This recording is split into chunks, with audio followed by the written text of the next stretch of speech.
യഥാർത്ഥത്തിൽ ചാരവൃത്തി നടത്തുന്നുണ്ടെങ്കിൽ അത് അന്വേഷിക്കേണ്ടതും കണ്ടുപിടിക്കേണ്ടതും ആരാണ്? നരേന്ദ്രമോദിയാണ്, അതായത് കേന്ദ്ര ഗവൺമെന്റ് ആണ്. ആ കേന്ദ്ര ഗവൺമെന്റ് ഒരു മന്ത്രിയായിരുന്നു വി മുരളീധരൻ.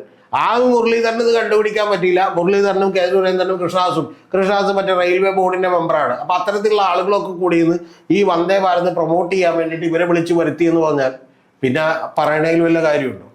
അപ്പൊ അതുകൊണ്ടാണ് ഞാൻ ഇന്നലെ പറഞ്ഞത്. നമ്മൾ ഇന്നലെ വീഡിയോ തന്നെ പറഞ്ഞിട്ടുണ്ട്. അതായത് മുഖ്യമന്ത്രി ടൂറിസം വകുപ്പ് മന്ത്രി മുഹമ്മദ് റിയാസ് കുറ്റക്കാരനല്ല എന്ന് ഞാൻ വ്യക്തവും കൃത്യവുമായിട്ട് അതിനകത്ത് പറഞ്ഞിട്ടുണ്ട്.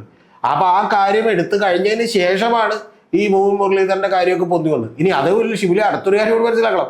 വി മുരളീധരനൊക്കെ എടുത്ത് ആദ്യം ചെയ്തിട്ടുള്ളത്, അതായത് 2023 വി മുരളീധരനൊക്കെ എന്താണ് കാസർഗോഡ് നിന്ന് ഇങ്ങോട്ട് തന്നെ വന്ദേ ഭാരതിൽ കയറിയിട്ട് ഇവര് ഈ അഭ്യാസ പ്രകടനം മുഴുവൻ നടത്തിയിട്ടുള്ളത്. അപ്പൊ റെയിൽവേ അത് ഡിപ്പാർട്ട്മെന്റ് റെയിൽവേ തന്നെ ഇവരെ ഇത് ചെയ്യാൻ വേണ്ടി വിളിച്ചതായിരിക്കും, പ്രൊമോഷൻ കൊടുക്കാൻ വേണ്ടി വിളിച്ചതായിരിക്കും.